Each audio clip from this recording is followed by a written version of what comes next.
اللهم صل على محمد وعلى آل محمد كما صليت على إبراهيم وعلى آل إبراهيم إنك حميد مجيد. اللهم بارك على محمد وعلى آل محمد كما باركت على إبراهيم وعلى آل إبراهيم إنك حميد مجيد. السلام عليكم ورحمة الله تعالى وبركاته. إن الحمد لله نحمده ونستعينه ونستغفره ونؤمن به ونتوكل عليه ونعوذ بالله من شرور أنفسنا ومن سيئات أعمالنا. من يهده الله فلا مضل له ومن يضلل فلا هادي له أي فلن تجد له وليا مرشدا. ونشهد أن لا إله إلا الله وحده لا شريك له والذي لا ضد له ولا ند له لا مثل له ولا مثيل له لا وزير له ولا كفيل له لا شبه له ولا شبيه له لا ولد له ولا والد له وهو الواحد الفرد الصمد لم يلد ولم يولد ولم يكن له كفوا أحد. ونشهد أن سيدنا ونبينا وحبيبنا وبشيرنا ونذيرنا وطبيبنا وطبيب أرواحنا وحبيبنا وحبيب ربنا محمدًا عبد الله ورسوله أرسله بالحق بشيرا ونذيرا وداعيا إلى الله بإذنه وسراجا منيرا. أما بعد فقد قال الله تعالى في كلامه المجيد وفي فرقانه الحميد. أعوذ بالله من الشيطان الرجيم. بسم الله الرحمن الرحيم. إذا جاء نصر الله والفتح ورأيت الناس يدخلون في دين الله أفواجا فسبح بحمد ربك واستغفره إنه كان توابا. إن الله وملائكته يصلون على النبي يا أيها الذين آمنوا صلوا عليه وسلموا تسليما. اللهم صل على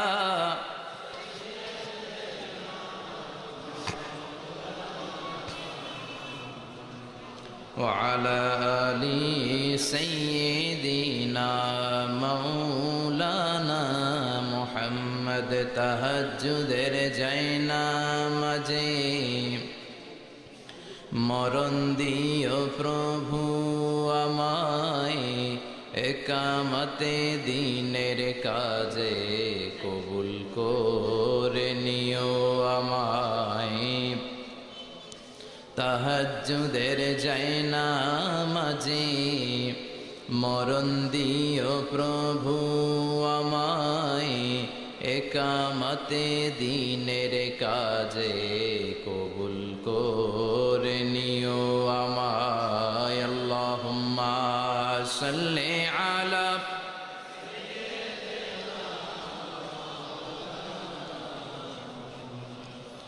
وعلى آل سيدنا مولانا محمد ওগো রাসূল প্রিয় রাসূল প্রাণের রাসূল ওগো রাসূল প্রিয় রাসূল প্রাণের রাসূল তোমারই জন্যে এ বিশ্বে মোরা আলো পেয়েছি পেয়েছি কুল ওগো রাসূল প্রিয় রাসূল প্রাণের রাসূল ওগো রাসূল প্রিয় রাসূল প্রাণের রাসূল আল্লাহুম্মা সাল্লি আলা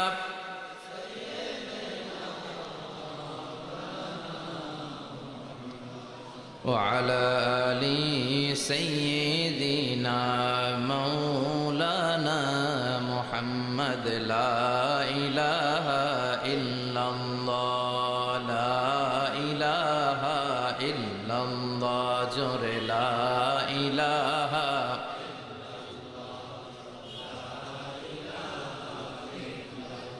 سبحان الله الحمد لله لا إله إلا الله سبحان الله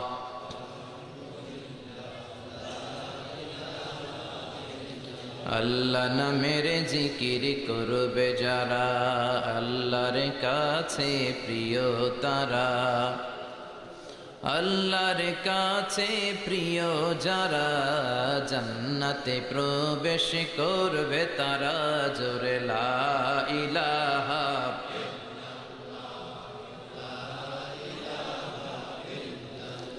লা ইলাহা ইল্লাল্লাহু মুহাম্মাদুর রাসূলুল্লাহ সাল্লাল্লাহু আলাইহি ওয়াসাল্লাম বিসমিল্লাহির রহমানির রহিম ইমান আমল জিকির দুরুদ এই তিনটা কি শিকারপুর মাদ্রাসার স্লোগান নাকি? ইমানও আনতে হবে, আমলও করতে হবে, জিকিরও লাগবে, দুরুদও পড়তে হবে, ঠিক কিনা? চমৎকার তিনটা স্লোগান। ইমান হতে হবে শিরক মুক্ত, ঠিক কিনা? আপনার ইমান যদি শিরকের সাথে যুক্ত হয় ওই ইমান কোনো কাজে দিবে?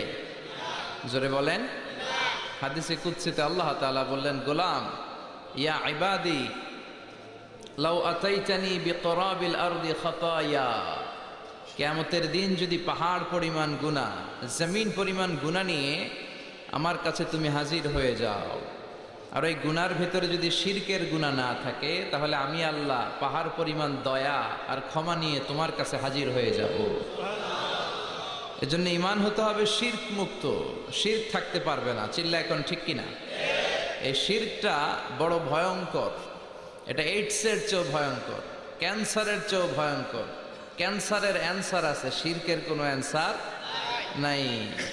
লাইন আশরাকতা লায়াহবাতান্না আমালুক ওয়ালা তাকুনান্না মিনাল খাসিরিন, যদি শিরক করে ফেলো তোমার সব আমলগুলোকে বাতিল করে দিবে কে? এজন্য আমরা যখন নামাজে দাঁড়াই, আল্লাহ বলে নামাজ পরে পড়বি, আগে বল শিরক করস নাকি। আমরা বলি ওয়াজ্জাহাতু ওয়াজহিয়া লিল্লাযী ফাতারাস সামাওয়াতি ওয়াল আরদা হানিফাও ওয়া মা আনা মিনাল মুশরিকিন। আল্লাহ শিরক করি না, সুবহানাল্লাহ পড়েন। আবার যখন হজে যাই, আল্লাহ বলে হজ পরে করবি, আগে বল শিরক করস কিনা। আমরা বলি লাব্বাইক আল্লাহুম্মা লাব্বাইক লাব্বাইক লা শারীকা লাক। আল্লাহ শিরক করি না। এজন্য শিরক করলে আপনি শেষ, ক্যান্সারের অ্যান্সার আছে, শিরকের কোনো অ্যান্সার। বিশ্বনবী শিরকের ব্যাপারে বলেছেন যে আখফা মিন দাবিবিন নামাল, পিঁপড়ার গুটি গুটি পায়ের চেয়েও আরো ছোট্ট পায়ে, এটা ভাইরাসের মতো দেহের ভেতরে ঢুকে। কম্পিউটারে ভাইরাস অ্যাটাক করে না, কি দিতে হয়? অ্যান্টিভাইরাস দিতে হয়। তাই ভাইরাসের মতো শিরক গুটি গুটি পায়ে আপনার দেহে প্রবেশ করে আপনার ঈমান, আপনার আমল, আপনার সব নেক আমলগুলোকে বরবাদ করে দিবে। চিল্লা এখন ঠিক কিনা? এজন্য শিরকের সাথে আমাদের কোনো সম্পর্ক নাই। ঈমান হতে হবে শিরক মুক্ত। 2 নম্বর স্লোগান দিয়েছেন আমল। আমল হতে হবে বিশ্বনবী সাল্লাল্লাহু আলাইহি ইসলামের পন্থায়। মন গড়া কোনো আমল করলে সেটা আল্লাহর কাছে কবুল হবে। আমা আতাকুমুর রাসূলু ফাখুযুহু ওয়া মা নাহাকুম আনহু ফান্তাহু। বিশ্বনবী যেটা নিয়ে এসেছে সেটাকে আঁকড়ে ধরো, ক্লিং ইট আপ। আর বিশ্বনবী যেটা থেকে বারণ করেছে সেটা থেকে দূরে থাকো। বিশ্বনবী যা এনেছেন তাতে রহমত আর বরকত বেশি না কম? এজন্য বিশ্বনবীর সুন্নাহ আছে যেখানে বরকত আছে। আজকে মেডিকেল সায়েন্টিস্টরা তারা রিসার্চ করে পাচ্ছে বিশ্বনবী যত সুন্নাহর কথা বলে গিয়েছেন ওটার মধ্যে বরকত বেশি। বিশ্বনবী মেসওয়াকের কথা বলেছেন, এই মেসওয়াকে 1000 ধরনের বরকত। আল্লাহু আকবার। বিশ্বনবী পারফিউমের কথা বলেছে, আতর ব্যবহারের কথা বলেছে। এজন্য বিশ্বনবী যে সুন্নাহগুলোর কথা বলেছে এগুলো আমরা আমল করব। মন গড়া কোনো পদ্ধতিতে আমল করা যাবে না। ঈমান হতে হবে শিরক মুক্ত, আর আমল হতে হবে বিশ্বনবীর পন্থায়। ঠিক কিনা? 3 নম্বর আপনাদের স্লোগান হচ্ছে জিকির। জিকির হবে একজনের, তিনি কে? অন্তরে বসাইতে হবে একজনকে, তিনি কে? অনেকে অন্তরে আল্লাহরে না বসাইয়া আয়নারে বসাইতে চায়। আয়না বসাইয়া দে মোর কলবের ভিতর বাবারে, আছে না নাই? দয়াল বাবা কেল্লা কাবা হেনারে কারিগর, আয়না বসাইয়া দে মোর কলবের ভিতর। বলে বলে বলে কলবে আয়না বসাইবেন না আল্লাহর জিকির বসাবেন? আরো জোরে বলেন, কি বসাবে? এই দেহের সবচেয়ে দামি অঙ্গ হচ্ছে আপনার কলব। কলবের চেয়ে দামি অঙ্গ আর হতে পারে না। আলা ইন্না ফিল জাসাদি লামুদগা ইদা সালুহাত সালুহাল জাসাদু কুল্লু ওয়া ইদা ফাসাদাত ফাসাদাল জাসাদু কুল্লু আলা ওয়াহিয়াল কলব। বিশ্বনবী বললেন দেহে একটা গোশতের টুকরা আছে, এই গোশতের টুকরাটা সবচেয়ে দামি টুকরা। এই টুকরাটা যদি ভালো হয়ে যায় পুরো দেহটা ভালো হয়ে যায়। এই টুকরাটা যদি নষ্ট হয়ে যায় পুরো দেহটা নষ্ট হয়ে যায়। সেটার নাম হচ্ছে কলব। সেটার নাম কি? এজন্য কলবের ভেতরে জিকির বসাবেন কার? আলা বিযিক্রিল্লাহি তাতমাইন্নুল কুলুব। পৃথিবীর কোন জিনিস দিয়ে আপনার কলব ঠান্ডা হবে না একজনের জিকির ছাড়া। তিনি কে? আপনাদের মাদ্রাসার 4 নম্বর স্লোগান হচ্ছে দুরুদ। বিশ্বনবীর উপর দুরুদ পড়ার দরকার আছে না নাই? একবার দুরুদ পড়লে তার 10টা গুনাহ মাফ করে কে? তার মর্যাদা 10 স্টেপ বাড়ায় দেয় কে? এজন্য বিশ্বনবী সাল্লাল্লাহু আলাইহি ইসলামের উপর দুরুদ পড়তে হবে। আল্লাহ তৌফিক দান করুন। শিকারপুর দারুল কোরআন জিলানিয়া সিনিয়র মাদ্রাসা, মাদ্রাসা কর্তৃক আয়োজিত আজিমুশান 33তম বার্ষিক ওয়াজ ও মাহফিলে ঈদগাহে মদিনা। সভাপতি হচ্ছে আমার প্রিয় নানা ভাই শাহ মোহাম্মদ গোলাম সাদেক সাঈদী আল কাদেরী পীর সাহেব আড়াইবাড়ি দরবার কুমিল্লা। প্রচন্ড অসুস্থ, আপনারা জানেন, দীর্ঘদিন ধরে অসুস্থতায় ভুগছেন। আল্লাহ ওনাকে সুস্থ করে দেখ। 2 দিন ব্যাপী তাফসীরুল কোরআনের এই প্রোগ্রামের আজকে 2য় রজনী, তাই না?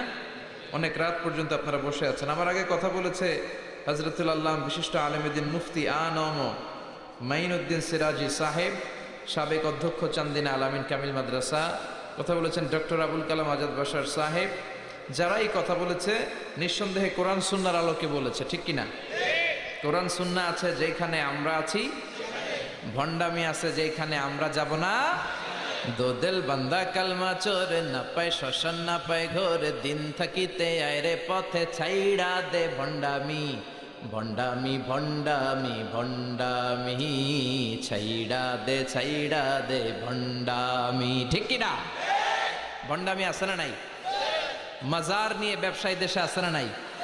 হক্কানি পীর আউলিয়া ইকরাম যারা, তাদের সাথে আমাদের কোনো দুঃসম্পর্ক নাই, বিরোধিতা নাই, তাদের সাথে আমাদের সুসম্পর্ক। কিন্তু ইসলামকে পুঁজি করে যারা মাজার ব্যবসা করে, ভণ্ডামি করে, তাদের সাথে ইসলামের কোনো সম্পর্ক।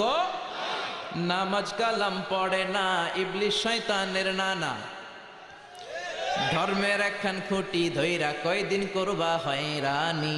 ভণ্ডামি ভণ্ডামি ভণ্ডামি ছাইড়া দে ভণ্ডামি দো দিল বান্দা কলমা চোর না পায় শ্মশান না পায় ঘোর দিন থাকিতে আয়রে পথে ছাইড়া দে ভণ্ডামি ভণ্ডামি ভণ্ডামি ভণ্ডামি ছাইড়া দে ভণ্ডামি ঠিক কিনা?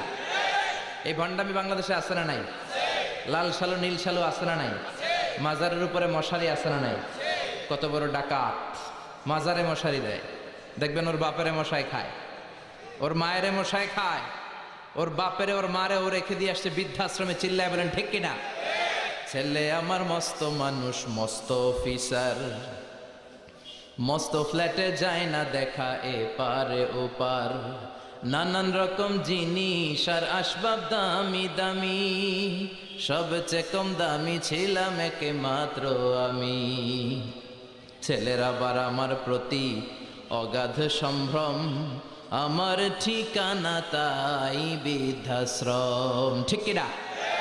বৃদ্ধাশ্রমে মারে পাঠায় বাবারে পাঠায়, মারে মশাই কামড়ায় বাপেরে মশাই কামড়ায়, কিন্তু মাজারে যে মশারি দিয়ে আসে এরকম বেয়াদব ডাকাতা ছাড়া নাই। বিশ্বনবী মসজিদে নববীর মিম্বারের প্রথম স্টেপে উঠলেন, বললেন আমিন। দ্বিতীয় স্টেপে উঠলেন, বললেন আমিন। তৃতীয় স্টেপে উঠলেন, বললেন আমিন। সাহাবারা বললেন ইয়া রাসূলুল্লাহ, তিনবার আমিন বললেন, কেন বললেন? আমরা তো কিছু বুঝলাম না। বিশ্বনবী বললেন, প্রথম স্টেপে যখন পা রেখেছি সাইয়েদনা জিব্রাইল বলেছে রোজা পে, সিয়াম পে, রমাদান পে যারা নিজের গুনাহ মাফ করাতে পারলো না তাদের উপর আল্লাহ লানত। আমি বললাম আমিন। দ্বিতীয় স্টেপে আমি যখন পা রেখেছি জিব্রাইল এসে বলেছে আমি বিশ্বনবী মুহাম্মদ রাসূলুল্লাহ সাল্লাল্লাহু আলাইহি ওয়াসাল্লামের নাম শোনার পরেও যে সাল্লাল্লাহু আলাইহি ওয়াসাল্লাম পড়ল না তার উপর আল্লাহ লানত। আমি বললাম আমিন। তৃতীয় স্টেপে যখন আমি বিশ্বনবী পা রেখেছি জিব্রাইল এসে বলল ও নবী, মাতা পিতা একজনকে কিংবা দুজনকে বৃদ্ধা অবস্থায় পেয়েও যারা তাদের খেদমত করে তাদের দোয়া নিয়ে জান্নাতি হতে পারলো না তাদের উপর আল্লাহ লানত। আমি বিশ্বনবী পড়েছি আমিন। এজন্য মাতা পিতার খেদমতের দরকার আছে না নাই? আর মাজারে মশারি দেয়া যাবে না। চিল্লা এখন ঠিক কিনা? মাজারের সাথে ইসলামের কোনো সম্পর্ক। আপনি কবর জিয়ারত করতে যাবেন, কিন্তু যিনি শুয়ে আছে তার কাছে কিছু চাওয়া যাবে না, চাইতে হবে একজনের কাছে। তিনি কে? কেউ যেটা পারে না পারে কে? কেউ যেটা দেয় না দেয় কে? আপনার মনের জ্বালা যন্ত্রণা দুঃখ দুর্দশা দূর করে দিতে পারে একজন, তিনি কে? আল্লাহ আমাদেরকে সহি সমঝ দান করুক। আপনারা সবাই ভালো আছেন তো? শীত টিত লাগে না তো? এত রাতে আপনারা বসে থাকবেন আমার ধারণা ছিল না। আমি ভাবছি উঠে চলে যাবেন। তো আপনারা যেহেতু বসে আছেন, আল্লাহ তাআলা যদি তৌফিক দেয় আমরা মহাবিশ্বের মহাবিশ্বয় মহাগ্রন্থ আল কোরআন আল কারীম থেকে কিছু কথা শুনবো ইনশাআল্লাহ। কিন্তু ওঠা বসা করা যাবে না। খুব বেশি লম্বা সময় নিব না, অল্প কয়েক মিনিট কথা বলবো, কিন্তু শেষ পর্যন্ত বসে থাকতে হবে। রাজি আছেন নাকি ওঠা বসা করবেন? কে কে উঠবেন হাত তোলেন তো দেখি। কেউ উঠবেন না? দুইজন ভুলে হাত তুলছে, সমস্যা নাই, আল্লাহ কবুল করুক। আমরা যে বইটা থেকে কথা শুনবো বইটার নাম কি? আরো জোরে বলেন কি নাম? এই কোরআনের তেলাওয়াত শুনলে, এই কোরআনের তাফসীর শুনলে অন্তরটারে ঠান্ডা করে দেয় কে? হৃদয়টাকে বিগলিত করে দেয় কে? পৃথিবী বিখ্যাত কারি আব্দুল বাসিত ইবনে আব্দুস সামাদ, ওনার একটা তেলাওয়াত শুনে ইন্ডিয়ার প্রধানমন্ত্রী ইন্দিরা গান্ধী উনি কাঁদতে কাঁদতে বেহুশ হওয়ার উপক্রম হয়েছিল। ইন্দিরা গান্ধী কি মুসলমান না হিন্দু? তো হিন্দু কোরআন শুনে চোখের পানি ছাড়ে, সুবহানাল্লাহ পড়বেন না? আব্দুল বাসিত ইবনে আব্দুস সামাদ মিশরীয় কারি। জামাল আব্দুল নাসের মিশরের প্রেসিডেন্ট আব্দুল বাসিত ইবনে আব্দুস সামাদকে নিয়ে সোভিয়েত ইউনিয়নে গেল, যেটা বর্তমানে আমরা চিনি রাশিয়া নামে। কি নামে? তো রাশিয়াতে যাওয়ার পরে সবাই হচ্ছে কমিউনিস্ট। তো উনি জামাল আব্দুল নাসের মিশরের প্রেসিডেন্ট, তার সব মন্ত্রীদেরকে চিনাই দিচ্ছে, এটা ফিনান্স মিনিস্টার, এটা হচ্ছে এডুকেশন মিনিস্টার, এটা হোম মিনিস্টার। তো সবাইকে পরিচয় করে দেওয়ার পরে সবাই সুটেড বুটেড টাই পরা, কিন্তু আব্দুল বাসিত পড়তেন জুব্বা। কি পড়তো? এখন সবাই বলে এটা আপনার কোন মন্ত্রী? এটা কি ধর্মমন্ত্রী? সবাই টাই পরা, স্যুট পরা, প্যান্ট পরা, শার্ট পরা, আর এই জুব্বা পরা লোকটা কে? তো মিশরের প্রেসিডেন্ট জামাল আব্দুল নাসের বললেন এটা আমার কোনো মন্ত্রী নয়, এটা আমার দেশে কোরআনের আবৃত্তিকারী, কোরআনকে যিনি তেলাওয়াত করে ওই আবৃত্তিকারক, সুবহানাল্লাহ। এখন কমিউনিস্ট নেতারা শুনে তো অবাক, কিরে কিসের আবার কোরআন, আবার কেমন করে আবৃত্তি হয়? আমাদের কাছে তো এমন কিছু নাই। জামাল আব্দুল নাসির বলে, আমাদের যদি কোনো বড় পার্টি হয়, প্রোগ্রাম হয়, ওই প্রোগ্রাম শুরু হয় এই কোরআনের আবৃত্তি দিয়ে, তেলাওয়াত দিয়ে, সুবহানাল্লাহ। তো ওই দিন রাতে ছিল বেলি ড্যান্সের পার্টি। কমিউনিস্ট নেতারা ডিনার করবে, রাতের খাবার খাবে, আর বেলি ড্যান্স হবে। কি হবে? বেলি ড্যান্স মানে কোমর দুলানোর নৃত্য, আর সাথে মদ আছে না নাই? জোরে বলেন। মদ খাবে আর বেলি ড্যান্স হবে। তো রাশিয়ার প্রেসিডেন্ট বলল, আজকের রাতের বেলি ড্যান্সটা আমরা অফ রাখি। আপনি যেই আপনাদের ধর্মীয় গ্রন্থের আবৃত্তিকারককে নিয়ে এসেছেন তার আবৃত্তি আমরা শুনবো আর মদ খাবো। মদ খাবে আর কোরআন শুনবে। তো জামাল আব্দুল নাসির বললেন, যা হোক, তারপরেও কোরআনের কথাটা শোনাই না, দেখি কি হয়। সুবহানাল্লাহ পড়বেন না? তো জামাল আব্দুল নাসির অনেক বলে কয়ে কারি আব্দুল বাসিত ইবনে আব্দুল সামাদকে রাজি করালো যে আজকে রাতে তো যে নাইট পার্টি হবে, ওখানে বেলি ড্যান্স হবে আর হুইস্কি খাবে, রেড ওয়াইন খাবে, অ্যালকোহল খাবে, মদ খাবে। তো বেলি ড্যান্সটা বন্ধ করতে পারছি, মদ খাওয়ানোটা বন্ধ করতে পারি না। আপনি তেলাওয়াত করবেন, ওরা শুনবে আর মদ খাবে। আব্দুল বাসিত বলে, আমি রাজি, খালি মাইকটা আমার হাতে দিয়েন। তো শত শত লোক বসেছে, কমিউনিস্ট লিডাররা, রাশিয়ার প্রেসিডেন্ট কারি আব্দুল বাসিত ইবনে আব্দুল সামাদ মাইকের সামনে যে আল্লাহরে বলে, আল্লাহ আমার গলায় যত সুর দিয়েছো, যত দরদ দিয়েছো, যত মেলোডি দিয়েছো, ভয়েস দিয়েছো, আর সুরের ঝংকার দিয়েছো, সব উজাড় করে আমি তেলাওয়াত করব, তুমি এই কমিউনিস্ট লিডারদের অন্তরটা গলিয়ে দিও। উনি চোখ বন্ধ করে তেলাওয়াত করতে শুরু করলেন। উনি আউযু বিল্লাহি মিনাশ শাইতানির রাজীম বলে যখন টান দিলেন, সবাই মদের বোতল টেবিলে রেখে দিয়ে আব্দুল বাসিতের তেলাওয়াতের দিকে মনোযোগী হয়ে গেল। কেউ আর মদ খায় না, পাগলের মতো তাকিয়ে আছে। উনি দীর্ঘ লম্বা সময় তেলাওয়াত করলেন। ওনার তেলাওয়াত যারা শুনেছেন, ওনার রেসাইটেশনের স্টাইল হচ্ছে লম্বা দম নেয়, তারপর তাল লয় নিয়ে আবার টান দেয়, আবার দীর্ঘ সময় থামে, আবার পড়ে। লম্বা সময় উনি তেলাওয়াত করলেন। ওনার তেলাওয়াত শুনতে শুনতে কমিউনিস্ট লিডাররা নিজেদেরকে আর ধরে রাখতে পারলো না। মদ তো খাই না, এখন কাঁদতে শুরু করছে। দাঁড় দাঁড় করে ওদের চোখ দিয়ে পানি পড়তে শুরু করেছে। এই দৃশ্য দেখে জামাল আব্দুল নাসির, রাশিয়ার প্রেসিডেন্ট, এরা তো অবাক। কারি আব্দুল বাসিত ইবনে আব্দুল সামাদ, মিশরের সবচেয়ে বড় কারি, তেলাওয়াতের পরে চোখ খুললেন। চোখ খুলে দেখে পুরো হল রুম তার কন্ট্রোলে। কোন সুবহানাল্লাহ। সবাই শুধু কাঁদে।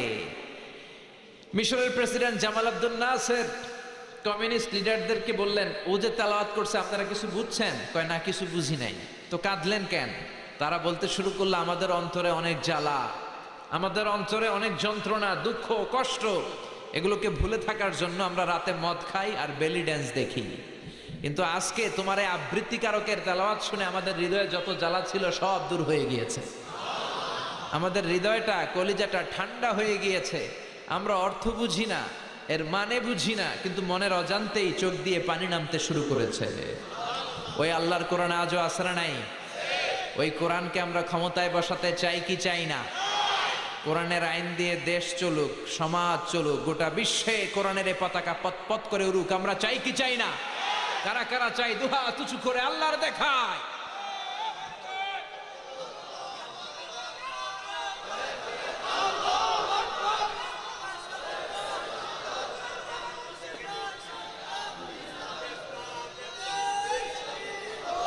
আল্লাহ আমাদের স্লোগানকে তুমি কবুল করো। কোরআনের জন্য ভালোবাসাকে তুমি আমাদের নাজাতের ওসিলা বানাও। যে কোরআনের কারণে কমিউনিস্টরা কাঁদে, ওই কোরআন আজও আসরা নাই। এই কোরআন হচ্ছে আপনার জীবনের সব সমস্যার সমাধান করে দিবে। কোরআন কখনো জট পাকায় না, জট খুলে। কোরআন হচ্ছে it's a problem solving methodology. এটা আপনার প্রবলেম, সমস্যাকে সমাধান করে দিবে। It's not a problem creating methodology. কোরআন কখনো সমস্যা তৈরি করে না, কোরআন কখনো ঝামেলা পাকায় না, কোরআন কখনো জট লাগায় না, জট খুলে সব সমস্যার সমাধান দিতে পারে। সমাধান চাও যদি জীবনে মরণে, ফিরে যাও খুঁজে নাও, চোখ রাখো কোরআনে। পড়েন সবাই, সমাধান ফিরে যাও খুঁজে নাও, চোখ রাখো কোরআনে। If you want the solution this দুনিয়ায় নাখিরা, go back, have a look to the holy কোরআনে। ঠিক কি না? এজন্য কোরআন সমাধানের বার্তা নিয়ে পায়গাম নিয়ে বসে আছে। সেই পায়গাম আমাদেরকে গ্রহণ করতে হবে, কোরআনকে বুঝতে হবে, পড়তে হবে, ধরতে হবে, কোরআনের জন্য মরতে হবে। চিল্লা এখন ঠিক কিনা? আমরা আল কোরআন আল কারীমের সূরাতু আন-নাসর থেকে কিছু কথা শুনবো। অনেক রাত, খুব লম্বা চূড়া আলোচনার সুযোগ নাই, খুব অল্প করে কিছু কথা, জরুরি কথা আপনাদের খেদমতে শেয়ার করে আমরা একসাথে বিদায় নিব। চিল্লায় পড়েন ইনশাআল্লাহ। তার আগে এই মাঠটাকে কাঁপিয়ে আমার সাথে সাথে 3টা তাকবীর পড়তে হবে। রাজি আছেন তো? রাজি আছেন সবাই? পড়েন পড়েন। লিল্লাহি তাকবীর, লিল্লাহি তাকবীর, লিল্লাহি তাকবীর। সূরাতু আন-নাসর মুখস্থ আছে না নাই? কার কার মুখস্থ নাই দেখি? সবার আছে, সুবহানাল্লাহ কইবেন না? কোরআনের শেষের দিকের সূরাগুলো, 30তম পারার ছোট্ট ছোট্ট সূরাগুলো আমাদের সবার মুখস্থ। আর এগুলো মুখস্থ হয় মনের অজান্তে। কে কবে মুখস্থ করছি বলতে পারবো না। আব্বার হাত ধরে, দাদার হাত ধরে, নানার হাত ধরে মসজিদে যেতে যেতে, মাহফিলে যেতে যেতে, হুজুরের মুখ থেকে শুনতে শুনতে কবে যে মুখস্থ হয়েছে আমরা নিজেরাও জানি না। সূরা ফাতিহা কার কবে মুখস্থ হয়েছে কইতে পারবেন? জোরে বলেন। সূরা নসরও এরকম, সূরা ইখলাসও এরকম, সূরাতু আল কাউসার এটাও এরকম। এই ছোট্ট সূরাগুলো কবে যে আমরা মুখস্থ করে ফেলছি। মসজিদে ঢুকলেই আল্লাহ কিছু সূরা আমাদেরকে গিফট দেয়, ঠিক কিনা? মসজিদে ঢুকলেই কিছু সূরা গিফট পাওয়া যায়। যেমন এই সূরাতুল কাউসার, সূরাতুন নাসর, সূরাতুল ইখলাস, এই সূরাগুলো মসজিদে ঢুকলেই আল্লাহ আমাদের অন্তরের ভিতরে ঢুকায় দেয়। চিল্লায় বলেন ঠিক কিনা? এই সূরাতু আন-নাসর এটা মাদানী সূরা, মাত্র 3টা আয়াত আছে এই সূরার ভিতরে। কয়টা? আর জোরে বলেন কয়টা? নাসর মানে সাহায্য, নাসর মানে বিজয়। সাহায্য আর বিজয় দান করে একজন, তিনি কে? বদরের যুদ্ধে আমরা জয়লাভ করলাম আমাদের নিজেদের শক্তিতে, আমাদের নিজেদের সৈন্যবাহিনী দিয়ে, আমাদের ক্ষমতায়। সেদিন আমাদেরকে সাহায্য করেছিল কে? উহুদের যুদ্ধে আমাদেরকে সাহায্য করেছিল কে? হুনাইনের প্রান্তরে আমাদেরকে সাহায্য করেছিল কে? 1971 সালে পাক হানাদার বাহিনীকে আমরা হারালাম, সাহায্য করেছিল কে? কিন্তু আল্লাহ যে সাহায্য করছে এটা আমাদের মুখ দিয়ে বেরই হতে চায় না। 21শে ফেব্রুয়ারি, 16ই ডিসেম্বর, 26শে মার্চ খালি আমরা বলি আমরা তোমাদের ভুলবো না, ঠিক কিনা? এক সাগরে রক্তের বিনিময়ে বাংলার স্বাধীনতা আনলে যারা, আমরা তোমাদের ভুলবো না, আমরা তোমাদের ভুলবো না। দুঃসহ বেদনার কণ্টক পথবে, শোষণের নাগ পাশ ছিঁড়লে যারা, আমরা তোমাদের ভুলবো না, আমরা তোমাদের ভুলবো না, ঠিক কিনা? আমরা মুক্তিযোদ্ধাদের ভুলবো না। যতদিন আমার লাল সবুজের পতাকা থাকে, যতদিন আমার বাংলাদেশ নামক ভূখণ্ডটা পৃথিবীর বুকে থাকে, মুক্তিযোদ্ধাদের জন্য আমাদের দোয়া আছে না নাই? আমরা কোনোদিন তাদেরকে ভুলবো না। তাদের জন্য আমাদের শ্রদ্ধা, প্রাণ ভরা ভালোবাসার দোয়া আছে না নাই? কিন্তু ওই দিন শুধু মুক্তিযোদ্ধাদের গুণগান করলে চলবে না, প্রশংসা করতে হবে কার? এক সাগরে রক্তের বিনিময়ে বাংলার স্বাধীনতা দিলেন যিনি, আল্লাহ তোমাকে ভুলবো না, আল্লাহ তোমাকে ভুলবো না, ঠিক কিনা? যে আল্লাহ আমাদেরকে বিজয় দিলেন, যে আল্লাহ আমাদের হাতে স্বাধীনতা দিলেন, 9 মাস রক্তক্ষয়ী যুদ্ধের পরে যে আল্লাহ আমাদেরকে লাল সবুজের পতাকা দিলেন, ওই আল্লাহরে আমরা ভুলবো না, ঠিক কিনা? এজন্য 16ই ডিসেম্বর, 26শে মার্চে, 21শে ফেব্রুয়ারিতে মুক্তিযোদ্ধাদের জন্য যেমনি দোয়া করব, ভাষা শহীদদের জন্য যেমনি দোয়া করব, আর সাথে সাথে প্রশংসা আর শুকরিয়া জ্ঞাপন করব কার? চিল্লায় বলেন কার? কিন্তু মাইক পেলে আমরা বলি যুদ্ধ করে আমরা বিজয় ছিনিয়ে এনেছি, আমরা বীরের জাতি, আমরা সাহসী জাতি। কিন্তু আল্লাহ যে আমাদের হাতে বিজয় তুলে দিলেন, ওই শুকরিয়া আমাদের মধ্যে নাই, ঠিক কিনা? আমরা মাইক পেলে সব ভুলে যাই, আল্লাহরে ভুলে যাই। টিভির ক্যামেরার সামনে দাঁড়ালে, সাংবাদিকদের সামনে দাঁড়ালে আমরা বলি এই দুর্যোগে কিচ্ছু হবে না, আমরা দুর্যোগ মোকাবেলা করব। ভূমিকম্পে বাংলাদেশের কিচ্ছু হবে না, অনেক খাদ্য মজুদ আছে, দুর্যোগ মন্ত্রী বলে ফেলে, ঠিক কিনা? তারপর শোক দিবসের ঘোষণা দেয়, শোক দিবসের ঘোষণা দিয়ে কোনো লাভ নাই, তওবা দিবস ঘোষণা দিতে হবে। চিল্লা এখন ঠিক কিনা? 16 কোটি মানুষ আমাদের পাপের কারণেই দুর্যোগ। যাহারাল ফাসাদু ফিল বাররি ওয়াল বাহর বিমা কাসাবাত আইদিন নাস। জলে স্থলে অগ্নিকাণ্ড, ঝড় তুফান, ভূমিকম্প যাই হয় সব আমাদের হাতের কামাই। এজন্য মন্ত্রীদের টিভির সামনে এসে বলা দরকার, আমরা জাতীয় তওবা দিবস ঘোষণা দিলাম। কোন দিবস? প্রধানমন্ত্রীর নেতৃত্বে আমরা সবাই তওবা করলাম। চিল্লায় বলেন, তওবা করতে কোনো আপত্তি আছে? কথা কন। এজন্য আমাদেরকে বিজয় দিয়েছে কে? আমাদেরকে 1971 সালে পাক হানাদার বাহিনীদেরকে হারানোর ব্যাপারে সাহায্য করেছে কে? আল্লাহর সাহায্য ছাড়া আমরা বিজয় পাইতাম? জোরে বলেন, পাইতাম? এজন্য রাব্বুল আলামিন বলেন, ইযা জাআ নাসরুল্লাহি ওয়াল ফাত ওয়া রাআইতান নাসা ইয়াদখুলুনা ফি দীনিল্লাহি আফওয়াজা ফাসাব্বিহ বিহামদি রাব্বিকা ওয়াস্তাগফিরহু ইন্নাহু কানা তাওয়াবা। পড়েন আল্লাহু আকবার। এই সূরাটি মাদানী সূরা। কি সূরা? আর জোরে বলেন। 10ম হিজরিতে নাজিল হয়েছে হাজ্জাতুল ওয়াদা'ের সময়। বিশ্বনবী যখন হজ করেছিলেন, বিশ্বনবী জীবনে হজ করেছিলেন একটা। কয়টা? অনেকে এটা জানে না। 4টা উমরা করেছেন, মাত্র একটা হজ বিশ্বনবীর নসিবে ছিল। এটাই হচ্ছে বিদায় হজের বাণী বা ভাষণ যে আমরা শুনি, সেই বিদায় হজ, শেষ হজ, এটাই বিশ্বনবীর একটা মাত্র হজ। ওই হজের মৌসুমে আইয়ামুত তাশরিকের সময় মিনা প্রান্তরে বিশ্বনবীর উপর এই 3 আয়াতের ছোট্ট সূরাটাকে নাজিল করেছে কে? এই সূরাটা হচ্ছে আখিরুস সূরাতি নুজুলান ফিল কোরআন। কোরআনের সর্বশেষ নাজিল হওয়া পূর্ণাঙ্গ সূরা। কোরআনের সর্বপ্রথম নাজিল হওয়া পূর্ণাঙ্গ সূরা হচ্ছে সূরাতুল ফাতিহা। কোন সূরা? আর কোরআনের সর্বশেষ নাজিল হওয়া পূর্ণাঙ্গ সূরা হচ্ছে সূরাতুন নাসর। চিল্লায় পড়েন আল্লাহু আকবার। এই সূরার নাম সূরাতুন নাসর ছাড়াও আরো একটা নাম আছে, সেটা হচ্ছে সূরাতু আত-তাওদী', মানে বিদায়ের সূরা। বিশ্বনবী যে পৃথিবী থেকে অল্প কিছুদিনের মধ্যেই চলে যাবেন, বিদায় নেবেন, তার আগাম বার্তা এই সূরার ভেতরে আছে না নাই? বিশ্বনবী এই সূরা নাজিল হওয়ার পর পৃথিবীতে মাত্র 80 দিন বেঁচে ছিলেন। কয়দিন?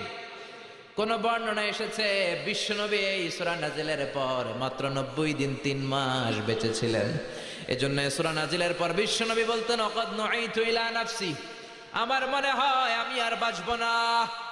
এই সূরার অর্থ থেকে মনে হয় এই পৃথিবীতে আমি আর বেশি দিন নাই, কারণ আল্লাহ বলেছেন, ও নবী, যখন সাহায্য আসবে আর বিজয় আসবে, আর আপনি দেখবেন লোকজন ঢলে ঢলে দলে দলে কালিমা পড়ে মুসলমান হয়ে যায়।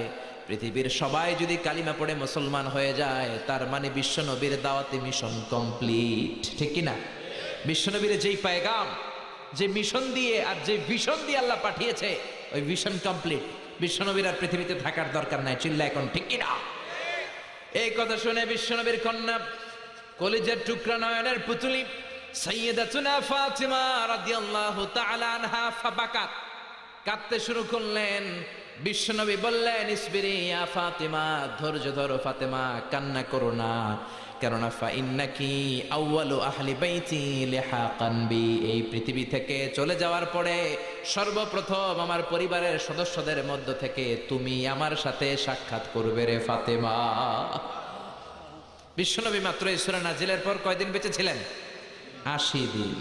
সাইয়েদনা ওমর ফারুক যখন খলিফা, আশিয়াখু বদর, বদরের শায়েখ সাহাবীদের সাথে, বয়স্ক সাহাবীদের সাথে ছোট্ট একটা সাহাবাকে মিটিং এ রাখতেন। ওনার নাম আব্দুল্লাহ ইবনে আব্বাস। কি নাম? সবাই বলেন কি নাম? উনি হচ্ছেন রাইসুল মুফাসসিরিন। এই পৃথিবীতে যত মুফাসসির আসবে তাদের সর্দার। এই যে আমরা তাফসীর করি, আমরা তো তাফসীরের কিছু জানিই না, তাফসীরের তাও তো আমরা জানি না, তারপরে তো আমরা কোরআনের খেদমত করে যাচ্ছি। গোটা বিশ্বে যত তাফসীর কারো ছিল, অনাগত ভবিষ্যতে আসবে, সব মুফাসসিরদের সম্রাট হচ্ছে বিশ্বনবীর চাচাতো ভাই আব্দুল্লাহ ইবনে আব্বাস। চিল্লায় পড়েন সুবহানাল্লাহ। সাইয়েদনা ওমর ফারুক বয়স্ক সাহাবীদের মিটিং এ আব্দুল্লাহরে রাখতেন। বয়স্ক সাহাবারা বলে, মনে মনে বলে, আমাদের নাতির বয়সের এই ছেলেটারে কেন ওমর ফারুক মিটিং এ রাখে? মনে বড় কষ্ট লাগে, এই ছোট্ট ছেলেটারে কেন আমাদের মিটিং থেকে উঠায় দেয় না? আমরা মুরব্বীরা মিটিং করব, ছোট্ট বাচ্চা সাহাবী কেন? ওমর ফারুক যখন কথাটা শুনলেন, মনে মনে ভাবলেন, ঠিক আছে, আমি বুঝাবো কেন এই ছেলেরা রাখি। একদিনের মিটিং এ সাইয়েদনা ওমর ফারুক সবাইকে নিয়ে তেলাওয়াত করতে শুরু করলেন। পড়েন, ইযা জাআ নাসরুল্লাহি ওয়াল ফাত ওয়া রাআইতান নাস ইয়াদখুলুনা ফি দীনিল্লাহি আফওয়াজা ফাসাব্বিহ বিহামদি রাব্বিকা ওয়াস্তাগফিরহু ইন্নাহু কানা তাওয়াবা। আল্লাহু আকবার।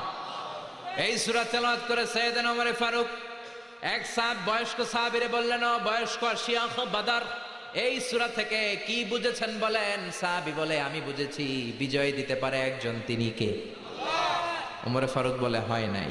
আরেক সাহাবীরে বললেন, আপনি বলেন তো এই সূরা থেকে আপনি কি বুঝছেন? আরেক সাহাবী বলল, আমি বুঝেছি আমাদেরকে আরো বড় বড় শহর বিজয় করতে হবে। ওমর ফারুক বললেন, হয় নাই। আরেক বয়স্ক সাহাবীরে ধরলেন, আপনি কি বুঝছেন সূরা নাসর থেকে? উনি বললেন, আমি বুঝেছি বিজয় লাভ করার পরে প্রশংসা করতে হবে একজনের, তিনি কে? ওমর ফারুক বললেন, হয় নাই।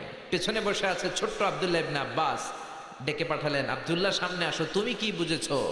আব্দুল্লাহ ইবনে আব্বাস বলল, আমি বুঝেছি হুয়া আজালু রাসূলিল্লাহ, এই সূরা নাজিলের পর বিশ্বনবী যে পৃথিবীতে বেশি দিন বেঁচে থাকবে না, আমি এই জিনিসটা বুঝেছি। ওমর ফারুক বললেন, আসাবতা ইয়া আব্দুল্লাহ ইবনে আব্বাস। আব্দুল্লাহ ইবনে আব্বাস, বয়স্ক সাহাবারা একজনও সঠিক উত্তর দিতে পারে নাই। সঠিক উত্তর হয়েছে সেটা যেটা তুমি বলেছো। সুবহানাল্লাহ। তার মানে এই সূরা হচ্ছে বিশ্বনবী যে থাকবেন না তার আগাম বার্তা এই সূরার ভেতরে আছে না নাই? কারণ বিশ্বনবী চলে যাবেন, বিশ্বনবীকে আল্লাহ যখন সাহায্য দিলেন, বিশ্বনবীর হাতে যখন বিজয়ের ঝান্ডা দিয়ে দিলেন, বিশ্বনবীর হাতে হাত রেখে যখন কালিমা পড়ে সবাই মুসলমান হতে শুরু করলো, তার মানে বিশ্বনবীর দাওয়াতি মিশন কমপ্লিট। বিশ্বনবীরা এখন উঠায় নিল, বিশ্বনবীর ইসলাম পৃথিবীতে থাকবে। বিশ্বনবীরা এখন পৃথিবী থেকে নিয়ে গেল, কালিমার বাণীকে, কোরআনের বাণীকে কেউ বুঝতে পারবে না। চিল্লা এখন ঠিক কিনা? এজন্য আল্লাহ বললেন, ইযা জাআ নাসরুল্লাহি ওয়াল ফাত। ও নবী, যখন সাহায্য আসবে, বিজয় আসবে, সাহায্য আমাদেরকে দান করে কে? আলা ইন্না নাসরাল্লাহি করিব ওমান নাসরু ইল্লা মিন ইনদিল্লাহিল আজিজিল হাকিম। পৃথিবীর কেউ আপনারে সাহায্য করতে পারবে না একজন ছাড়া, তিনি কে? আল্লাহ বললেন, নবী, যখন আমি আপনারে সাহায্য করব, যখন আমি আপনারে বিজয় দিব, এই ফাতহ দ্বারা উদ্দেশ্য হচ্ছে ফাতহে মক্কা, মানে মক্কা বিজয়। কি বিজয়? জোরে বলেন, সবাই বলেন, মক্কা বিজয়। কারণ মক্কা বিজয় হয়ে যাওয়ার পরে কাফিরদের কোমরকে আল্লাহ ভেঙে দিয়েছে। আর কোনো কাফির মুশরিক বিশ্বনবীর সামনে দাঁড়িয়ে বড় কথা বলতে পারে নাই, ঠিক কিনা? এজন্য আল্লাহ বললেন, যখন আমি সাহায্য পাঠালাম, যখন আমি বিজয় দিলাম, রাআইতান নাস ইয়াদখুলুনা ফি দীনিল্লাহি আফওয়াজা, তখন লোকজন দলে দলে কালিমা পড়ে মুসলমান হয়ে যাবে। সুবহানাল্লাহ। ও নবী, যখন আমি আপনার সাহায্য দিব, বিজয় দিব, এজন্য বিশ্বনবীকে আল্লাহ তাআলা বিজয় চাওয়ার জন্য, ক্ষমতা চাওয়ার জন্য দোয়া করতে বলেছে। আল্লাহ নিজে শিখিয়ে দিয়েছে, ও নবী, আপনি দোয়া করেন আমি যেন আপনার ক্ষমতার চেয়ারে বসাই, আমি যেন আপনার ক্ষমতা দেই, আমি যেন আপনার সাহায্য করি। এজন্য ক্ষমতা চাওয়াটা, কল্যাণের জন্য ক্ষমতায় যেতে চাওয়াটাও খারাপ কিছু না। চিল্লা এখন ঠিক কিনা? এজন্য বিশ্বনবী দোয়া করতেন, ওয়াজআলনি মিন লাদুনকা সুলতানান নাসীরা। ও আল্লাহ, আপনি আমারে বিজয়ী শক্তি দেন, সাহায্যকারী শক্তি দেন, ক্ষমতার মসনদে বসিয়ে দেন। কারণ ক্ষমতার মসনদে বসালে আমি কোরআনকে গোটা বিশ্বের মানুষের উপরে কায়েম করে দেব। ঠিক কিনা? এজন্য বিশ্বনবী বলতেন, ইন্নাল্লাহা লা ইয়াযআউ বিসুলতান মা লা ইয়াযআউ বিল কুরআন। আল্লাহ মাঝে মাঝে ক্ষমতার প্রয়োগে সমাজে এমন কিছু করান যেটা কোরআন দিয়ে করানো যায় না। চিল্লাই কোন ঠিক কিনা? আমরা আজীবন নামাজের ওয়াজ করব, কিন্তু সবাই নামাজি হবে না। কিন্তু প্রধানমন্ত্রী শেখ হাসিনা যদি ঘোষণা করে, আমিও আজকে থেকে নামাজি হয়ে গেলাম, 17 কোটি মানুষ আপনারাও নামাজি হয়ে যান, কালকে থেকে যদি কেউ নামাজ বাদ দেয়, আজীবনের জন্য কারাদণ্ড, 10 লক্ষ টাকা করে জরিমানা, আর প্রত্যেক ওয়াক্তের জন্য 5টা করে ব্যাট, একটা করে বেনামাজি থাকবে। বাংলার জমিনে কোনো জেলায়, কোনো থানায়, কোনো গ্রামে, কোনো মহল্লায়, কোনো পাড়ায়, কোনো বাড়িতে কোনো বেনামাজি থাকবে? চিল্লায় বলেন, থাকবে? আমরা আজীবন ওয়াজ করলেও আপনারা নামাজি হবেন না। নসিব যাদের ভালো তারা হবেন, কিন্তু বাকিরা বেনামাজি।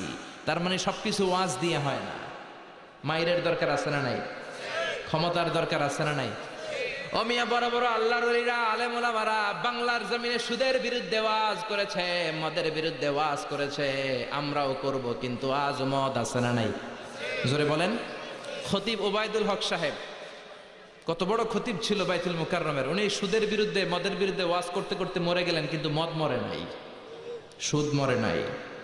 মুফতি ফজলুল হক আমিনী কত বড় মুফতি ছিলেন, ওয়াজ করতে করতে মদের বিরুদ্ধে সুদের বিরুদ্ধে ওয়াজ করতে করতে উনি মরে গেলেন, কিন্তু সুদ মরে নাই। বড় বড় আল্লাহর ওলিরা, চরমনায়ের পীর সাহেব, আগের পীর সাহেব, সারসিনার আগের পীর সাহেব, আড়াইবাড়ির পীর সাহেবরা মদের বিরুদ্ধে ওয়াজ করেছে। আমার নানা ভাই আড়াইবাড়ির পীর সাহেব, উনি মদের বিরুদ্ধে ওয়াজ করতে করতে মরে যাবে, কিন্তু মদ মরবে না। আমি আজহারি মদ আর সুদের বিরুদ্ধে ওয়াজ করতে করতে আমিও মরে যাব, কিন্তু সুদ মরবে না।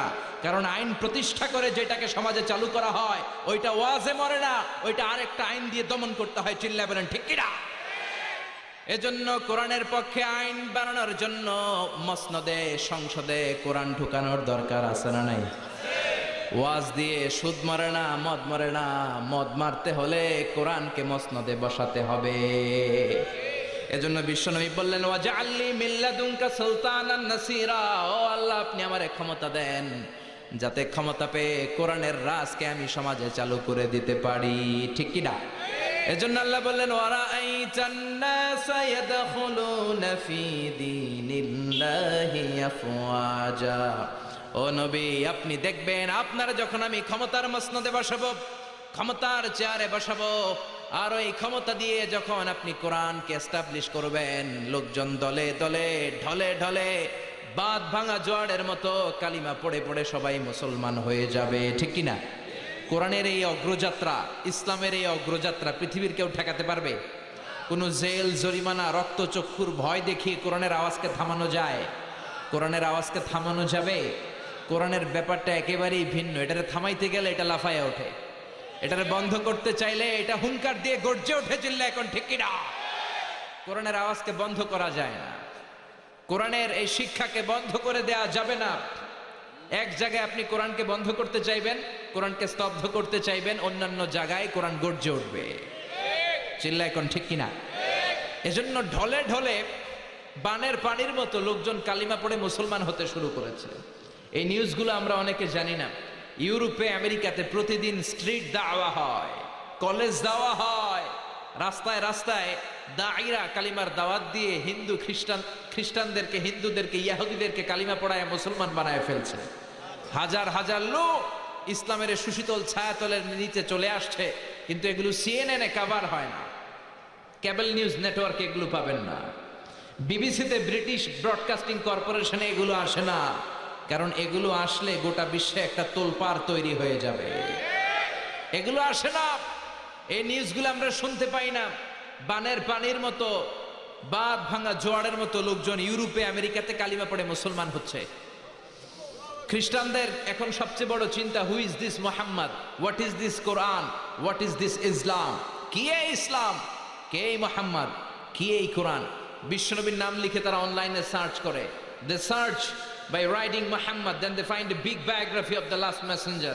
They read, they become convinced, they cry, and some of them they accept Islam. তারা বিশ্বনবী সম্পর্কে জানার জন্য বিশ্বনবীর নাম লেখা অনলাইনে সার্চ দেয়, অনলাইনে বিশ্বনবীর জীবনী পায়, পড়ে তারা অবাক হয়। অনেকে চোখের পানি ছাড়ে, যাদের নসিব ভালো কালিমা পড়ে মুসলমান হয়ে যায়। খোদ আমেরিকাতে এখন মুসলমানের সংখ্যা 30 লাখেরও বেশি। হাজার হাজার মসজিদ হচ্ছে আমেরিকায়। ইউরোপিয়ান সোসাইটিতে মুসলমানদের অবদান দিনকে দিন বাড়ছে। একটা জরিপে, একটা স্ট্যাটিস্টিক্সে এসেছে, একটা সার্ভেতে এসেছে, after the twin tower attack, the number of Muslim community already have been doubled in United states of America. Twin tower অ্যাটাকের পর, 9/11-এর পর আমেরিকাতে আগে যা মুসলমান ছিল, এই 9/11-এর পরে, টুইন টাওয়ার অ্যাটাকের পরে এখন মুসলমান তার দ্বিগুণ হয়ে গেছে। এজন্য যত সভ্যতা, যত শক্তি, যত সুপার পাওয়ার আছে, সবগুলোকে অবদমন করে সর্বশেষ যেই পাওয়ারটার উত্থান ঘটবে, সেটার নাম ইসলাম। সেটার নাম কি? বিশ্বাস হয়? একটু সন্দেহ লাগে, একটু সন্দেহ লাগে না? স্যার স্যামুয়েল হ্যান্টিংটন একটা বই লিখেছে, দি ক্লাশেস অফ সিভিলাইজেশন, সভ্যতার সংঘাত। তিনি বলেছেন পৃথিবীতে এত এত সভ্যতা, সবগুলো সভ্যতার পরে সর্বশেষ যেই সভ্যতাটার বিজয় হবে, সুপার পাওয়ার হিসেবে যেই সভ্যতাটা দাঁড়িয়ে থাকবে, সেটার নাম ইসলামের সভ্যতা। সুবহানাল্লাহ। এজন্য ইমানের নূর দিয়ে, কালিমার নূর দিয়ে আল্লাহ যারে ধন্য করতে চায়, পৃথিবীর কোন শক্তি তাকে সেই নূর থেকে মাহরুম করতে পারে। আমেরিকাতে প্রথমে মুসলমান হলো বক্সার মোহাম্মদ আলী। আপনি ইন্টারনেটে Muslim community in United states of America দিয়ে সার্চ দিলে এদের নামগুলো পাবেন। কি পরিমাণে সেলিব্রিটিরা আমেরিকাতে মুসলমান হয়েছে। তিনি 60-এর দশকে মুসলমান হয়েছে, ইন্তেকাল করেছে 2016 সালে। এরপরে মুসলমান হয়েছে নীল আর্মস্ট্রং, যিনি প্রথম চাঁদে গিয়েছিলেন। এডুইন অলড্রিন আর মাইকেল কলিন্সকে নিয়ে চাঁদে নেমে দেখে চাঁদের এই মাথা থেকে ওই মাথাটা ফাটা। পৃথিবীতে এসে বিশ্বনবীর জীবনী পড়ে জানতে পেরেছে বিশ্বনবী আঙ্গুলের ইশারায় চাঁদকে 2 ভাগ করেছেন। এই ঘটনা জেনে সে কালিমা পড়ে মুসলমান হয়েছে। তার মুসলমান হওয়ার পরে আমেরিকাতে মুসলমান হওয়ার হিড়িক লেগেছে।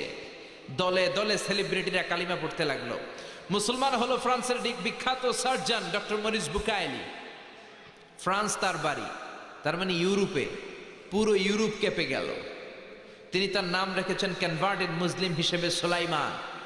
এরপরে এরকম শত শত সেলিব্রিটি, পাকিস্তানের ক্রিকেটার ইউসুফ ইওয়ানা কালিমা পড়ে মুসলমান। টনি ব্লেয়ারের আপন শালী লরেন বুথ একজন মিডিয়া কর্মী, কালিমা পড়ে মুসলমান। নেলসন ম্যান্ডেলার আপন নাতি, দক্ষিণ আফ্রিকার প্রেসিডেন্টের নাতি, কালিমা পড়ে মুসলমান। পপ স্টার আমেরিকার মাইকেল জ্যাকসন কালিমা পড়ে মুসলমান। ইন্ডিয়ার তামিল নায়িকা মানুকি রেহা মারাতিরাজ কালিমা পড়ে মুসলমান। সুবহানাল্লাহ কইবেন না? নাম রেখেছে রাহিমা। এরকম হাজার হাজার লোক কালিমা পড়ে মুসলমান হয়ে যাচ্ছে। এজন্য ইসলামের বিরুদ্ধে ষড়যন্ত্র করে জেল জরিমানার ভয় দেখে ইসলামের অগ্রযাত্রাকে ঠেকিয়ে রাখা যাবে না। চিল্লা এখন ঠিক কিনা? আল্লাহ বললেন ইউরিদুনা লিইউতফিউ নূরাল্লাহি বিআফওয়াহিহিম ওয়াল্লাহু মুতিম্মু নূরিহি ওয়ালাউ কারিহাল মুশরিকুন। ইসলাম বিরোধীরা, কোরআন বিরোধীরা, তারা চায় তাদের মুখের ফুৎকারে কোরআনের বাতি, ইসলামের বাতিকে নিভিয়ে দিবে। আল্লাহ বললেন ও গোলাম শোনো, ইসলামের বাতিকে নিভিয়ে দেয়া এত সহজ নয়। আমি কিয়ামত পর্যন্ত রব্বুল আলামিন নিজেই ইসলামের বাতিকে জ্বালিয়ে রাখবো। গত 10 বছরে আপনি সার্ভে করলে দেখবেন বাংলাদেশে তাফসীর মাহফিলের সংখ্যা বেড়েছে না কমেছে? দাড়িওয়ালার সংখ্যা বেড়েছে না কমেছে? কোরআনের প্রতি প্রেম, আগ্রহ আর ভালোবাসা বেড়েছে না কমেছে? মুফাসসিরদের উপর আগ্রাসনের কারণে তাফসীর মাহফিল বন্ধ হয়েছে? এক মুফাসসির কারাগারে, লক্ষ মুফাসসির ঘরে ঘরে। চিল্লা এখন ঠিক কিনা? এক মুফাসসিরকে নিষিদ্ধ করলে আরো 10 মুফাসসির আল্লাহ জমিনে পয়দা করে দিয়েছে। এক জায়গায় কথা বলার সুযোগ বন্ধ হয়েছে, আরো 10টা রাস্তা উন্মুক্ত হয়েছে। এজন্য ইসলামের অগ্রযাত্রা, কোরআনের অগ্রযাত্রাকে বন্ধ করা এত সোজা না। ইসলামের হেফাজতের দায়িত্ব স্বয়ং নিয়েছে কে? এজন্য রাব্বুল আলামিন বলেন ওয়ারাআইতান নাসা ইয়াদখুলুনা ফি দীনিল্লাহি আফওয়াজা। ও নবী, আপনি দেখবেন দলে দলে, ঢলে ঢলে, বাঁধ ভাঙা জোয়ারের মতো লোকজন কালিমা পড়ে মুসলমান হয়ে যায়। সুবহানাল্লাহ পড়েন। অবাক করা কাণ্ড যে ইউরোপে, আমেরিকাতে, গোটা মুসলিম বিশ্বে এত অধপতনের পরেও তারা কেন কালিমা পড়ে মুসলমান হয়? আমরা হচ্ছি সুপার পুয়ার, সবচেয়ে দরিদ্র, সবচেয়ে নির্যাতিত, নিষ্পেষিত একটা জাতি। আমাদের কোনো সেন্ট্রাল লিডারশিপ নাই। মিয়ানমারে আমগরে মাইরা ভর্তা বানাইতেছে, ধমক দিবে এরকম ধমক দেওয়ার মতো নেতাটাও নাই। ঠিক কিনা? তারপরে ইসলামের অগ্রযাত্রা অব্যাহত আছে না নাই? কেন মুসলমান হচ্ছে লোকজন? কেন কালিমা পড়ে ইসলামের সুশীতল ছায়ার ভেতরে আসছে? এর কারণ ইসলামকে আল্লাহ এত ইউনিক, আনপ্যারালাল, এত সমৃদ্ধ এবং বিবেক সুলভ, জীবন ঘনিষ্ঠ ধর্ম হিসেবে এই পৃথিবীতে পাঠিয়েছেন। ইসলাম নিয়ে কেউ যদি অ্যানালাইসিস করে, গবেষণা করে, সে যদি বুদ্ধিমান হয়, সে কালিমা পড়ে মুসলমান হয়ে যায়। চিল্লা এখন ঠিক কিনা? ইসলামকে আল্লাহ কিছু খাসায়েস দিয়েছে, আনপ্যারালাল বৈশিষ্ট্য দিয়েছে, যেগুলো পৃথিবীর কোন ধর্মের ভেতরে নাই। সুবহানাল্লাহ পড়েন। আপনি এক এক ধর্মের ভেতরে এক এক ধরনের অসারতা পাবেন। সব ধর্মের প্রতি আমি শ্রদ্ধা রেখেই বলছি, কোন ধর্মের ব্যাপারে আমাদের অ্যালার্জি নাই। কারণ আপনি কোন ধর্ম চুজ করবেন এটা আপনার পার্সোনাল ইস্যু। কিন্তু সব ধর্মের উপর শ্রদ্ধা রেখে বলছি, ইসলাম ধর্মের মতো এত জীবন ঘনিষ্ঠ, এত জীবন সমৃদ্ধ ধর্ম পৃথিবীতে আর দ্বিতীয়টা নাই। ঠিক কিনা? আপনি খ্রিস্ট ধর্মে যান, ওরা শুধু এক বিবাহকে জায়েজ করেছে, একজন পুরুষ শুধু একটা বিয়ে করতে পারবে, ওই স্ত্রী মূল্যে আর একটা। কিন্তু ইসলাম 4টা স্ত্রীকে একসাথে রাখার অনুমতি দিয়েছে। চিল্লা এখন ঠিক কিনা? আপনি ইহুদি হতে চান, ইহুদি হতে পারবেন না, বাই বর্ন আপনাকে ইহুদি হতে হবে। আপনার মা যদি ইহুদি না হয় আপনি ইহুদি হতে পারবেন না। কিন্তু সব ইহুদি, হিন্দু, খ্রিস্টানের জন্য আমাদের ইসলামের দুয়ার উন্মুক্ত আছে না নাই? হিন্দু ধর্মে একটা নিয়ম ছিল যে স্বামী যদি মারা যেত, তার বউ বেঁচে থাকলে বউকেও আগুনে পুড়ানো হতো। সতীদাহ প্রথা বলে, ঠিক কিনা? রাজা রামমোহন রায় এসে এটাকে উঠিয়েছে। আবার হিন্দু ধর্মে একটা সিস্টেম আছে, আপনাকে আসল হিন্দু হইতে হইলে একবার গোমূত্র পান করতে হবে। গরুর পেশাব পান করবেন নি? 1 কোটি 2 কোটি টাকা দিলে 3 কোটি, গোটা পৃথিবীটাও যদি আমাদেরকে দিয়ে দাও, আমরা গরুর পেশাব খাবো না। চিল্লা এখন ঠিক কিনা? এইরকম কোনো অসার বিধান, জীবনের সাথে কোনো সংযোগ নেই, কানেকশন নেই, এরকম কোনো বিধান ইসলামে আছে? এই জন্য এগুলো দেখে, ইসলামের বিউটি দেখে লোকজন কালিমা পড়ে মুসলমান হয়ে যায়। কোন সুবহানাল্লাহ। লন্ডনে আমার কিছু ফ্রেন্ড, তারা ক্লিনলিনেস অ্যাওয়ারনেস ক্যাম্পেইন করেছে, সব জায়গার ময়লা পরিষ্কার করত। তো লোকজন জিজ্ঞেস করলো যে লন্ডনের এই ময়লাগুলো কোথায়?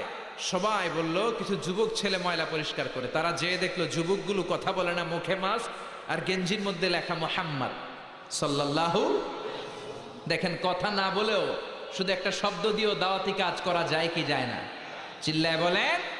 এই বিশ্বনবীর নাম দেখে দেখে, কোরআনের নাম শুনে শুনে তাদের দ্বারা ইনফ্লুয়েন্সড হয়ে হয়ে লন্ডন শহরেরও অনেক যুবক কালিমা পড়ে মুসলমান হয়েছে। কোন সুবহানাল্লাহ।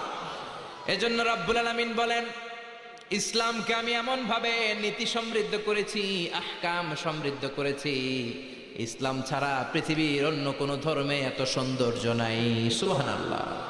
ইসলামের প্রথম সৌন্দর্য হচ্ছে এটা রব্বানি, আল্লাহ প্রদত্ত ধর্ম। এটা মানব মস্তিষ্ক প্রসূত কোনো ধর্ম নয়, এটা মানুষের বিবেক দিয়ে বানানো ধর্ম নয়। এই ধর্মকে সরাসরি আসমান থেকে নাজিল করেছে কে? খ্রিস্টানরাও কিন্তু আল্লাহরে মানে, কিন্তু তারা শিরক করে ফেলে।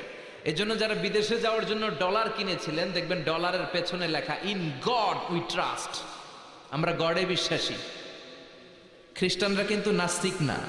নাস্তিকরা পৃথিবীতে সবচেয়ে কপাল পোড়া, কারণ ওদের কান্নাকাটি করার কোনো জায়গা নাই, ঠিক কিনা? নাস্তিকের চেয়ে হিন্দু ভালো, কারণ তারা মূর্তির সামনে যে কান্নাকাটি করার সুযোগ আছে না নাই? নাস্তিকের চেয়ে ইহুদি ভালো, কারণ তারা সিনাগগে যে পূজা করে। নাস্তিকের চেয়ে খ্রিস্টান ভালো, কারণ তারা জেসাস খ্রাইস্টের কাছে যে চায়। আমরা মসজিদে যে কার কাছে চাই? কিন্তু নাস্তিকরা কার কাছে চায়? জোরে বলেন, জোরে বলেন। ওদের চাওয়ার কোনো জায়গা আছে? এজন্য নাস্তিক হওয়া যাবে। ইউনাইটেড স্টেটস অফ আমেরিকার জনগণরা কিন্তু নাস্তিক নয়, ওরা খ্রিস্টান। প্রোটেস্ট্যান্ট, অর্থোডক্স আর রোমান ক্যাথলিক, এই 3টা মাযহাব ওদের। আমাদের মাযহাব কয়টা? হানাফি, শাফিঈ, মালিকি, হাম্বলি। আর ওদের হচ্ছে রোমান ক্যাথলিক, প্রোটেস্ট্যান্ট, আর একটা হচ্ছে অর্থোডক্স। ওরাও আল্লাহরে বিশ্বাস করে, কিন্তু শিরক করে ফেলে। ট্রিনিটি, ওই যে শিরক করা যাবে না। ওরা ট্রিনিটিতে বিশ্বাসী, আরবিতে বলে তাসলিস, তৃত্ববাদ। ওরা বলে আল্লাহর ছেলে হচ্ছে ঈসা আর তার ওয়াইফ হচ্ছে মারিয়াম। এই কথা বলেই সব গুলায় ফেলছে। চিল্লায় বলেন ঠিক কিনা? আল্লাহ বলে ইসলামের প্রথম সৌন্দর্য এটা রব্বানি ধর্ম। পৃথিবীর কোন মানুষের মন মস্তিষ্ক প্রসূত কোনো কথা দিয়ে কোরআন চলে না, ইসলাম চলে না। ইসলাম চলে একজনের কথায়, তিনি কে? এই জন্য কবরে গেলে প্রথম প্রশ্ন, মার রব্বুক, তোমার রব আছে কিনা ওইটা জিজ্ঞেস করা হবে। আপনি যদি বলেন আমি জানি না আমার রবকে, মায়ের আছে না নাই? মাটিতে না পিঠে? আপনাকে সাহস নিয়ে ফেরেশতাদের সামনে জবাব দিতে হবে, আল্লাহ আমার রব।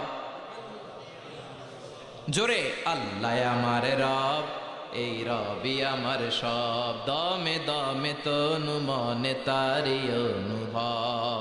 আল্লাহ আমার রব, এই রবি আমার সব। চিল্লায় পড়েন আল্লাহু আকবার। এখন অনেকে প্রশ্ন করতে পারে, হুজুর খ্রিস্ট ধর্ম এটাও তো আল্লাহ পাঠিয়েছে, কথা ঠিক। ইহুদি ধর্ম এটাও তো আল্লাহ পাঠিয়েছে, এই কথাও ঠিক। কিন্তু উত্তর হচ্ছে, খ্রিস্ট ধর্মের যে স্ক্রিপচার, রিলিজিয়াস বুক, এটাকে তারা অক্ষুণ্ণ রাখতে পারে নাই। দে ডিস্টর্টেড দেয়ার রিলিজিয়াস স্ক্রিপচার। তারা তাদের ইনজিলকে পরিবর্তন করেছে। আল্লাহ তাআলা সাইয়েদনা ঈসা আলাইহিস সালামের উপর যে ইনজিল পাঠিয়েছিল পৃথিবীতে, এখন কি ওই ইনজিল অবশিষ্ট আছে? জোরে বলেন।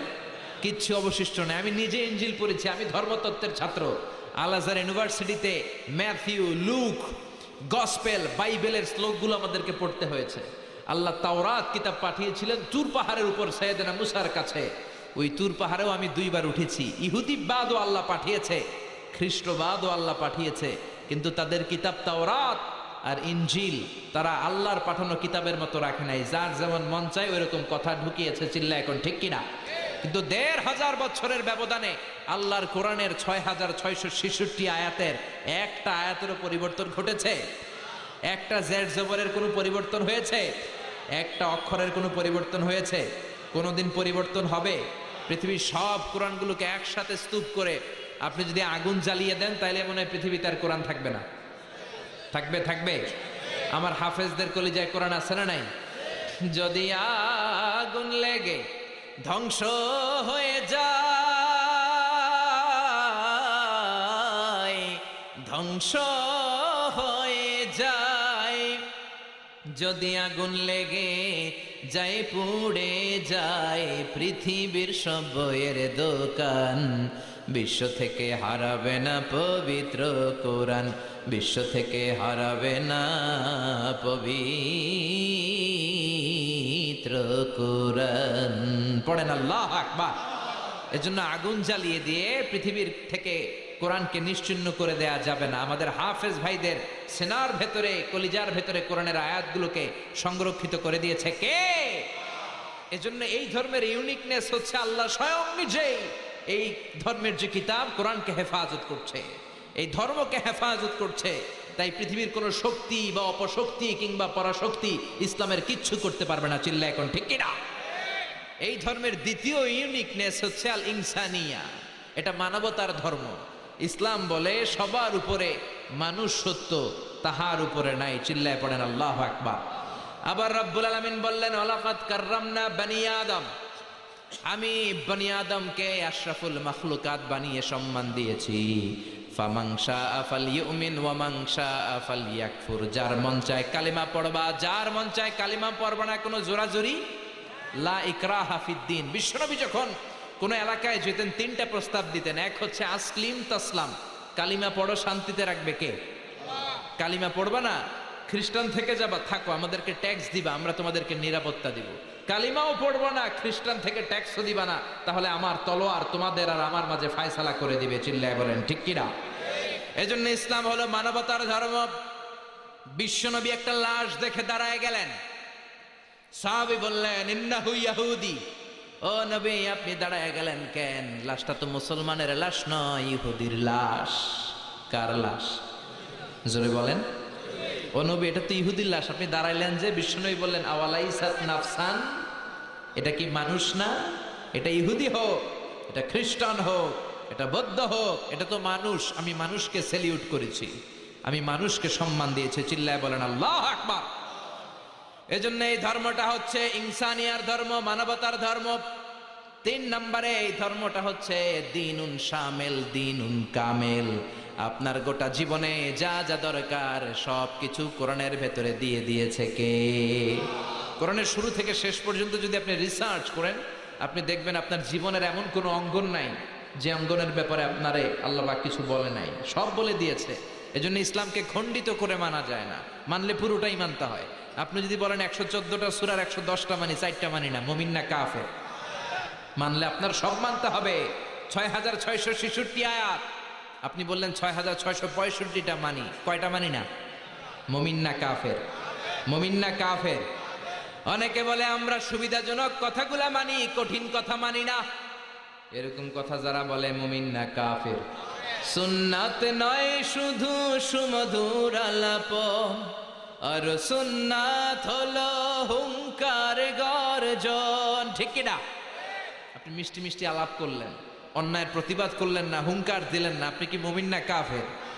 সুন্নাত নয় শুধু মেষ চড়াতে যাওয়া, আর সুন্নাত হলো রাষ্ট্রনায়ক হওয়া। ঠিক কিনা? মা মিন নাবিয়্যিন ইল্লা রাআল গানাম, পৃথিবীতে এমন কোন নবী নাই যে নবী ছাগল চড়ায় নাই। এজন্য সুন্নত আদায়ের জন্য আপনি ছাগল চড়ান, কিন্তু কোরআনকে যে সংসদে বসাইতে হবে ওই সবচেয়ে বড় সুন্নাতটা আপনি মানেন না, আপনি মুমিন না কাফের? সুন্নাত নয় শুধু পাগড়ি মাথায় দেয়া, আর সুন্নাত হলো অন্যায় বাধা দেয়া। ঠিক কি না? পাগড়ি মাথায় দিয়ে সুন্নাত আদায় করতেছেন, সমাজের অন্যায়ের ব্যাপারে আপনি নিশ্চুপ। আসাকিতু আনিল হাক্কি শয়তানুন আখরাস, অন্যায় দেখে বাতিল দেখে যে চুপ থাকে ওইটা হইলো বোবা শয়তান। চিল্লা এখন ঠিক কি না? আপনি পাগড়ি মাথায় দিয়ে সুন্নাত আদায় করতেছেন কিন্তু অন্যায় দেখে বাধা দেন না, মুমিন না কাফের? সুন্নাত নয় শুধু পাগড়ি মাথায় দেয়া, আর সুন্নাত হলো অন্যায় বাধা দেয়া মোহাব্বতে তার। সুদিনের সাথী তুমি, দুর্দিনেও তার পাশে থাকো কি? আরো কিছু সুন্নাত আছে তুমি জানো কি? জানলেও জীবনে কখনো তা মানো কি? সুন্নাত নয় শুধু দাওয়াতের মেহমান, খালি দাওয়াত খাইবেন সুন্নাত হয়ে গেল।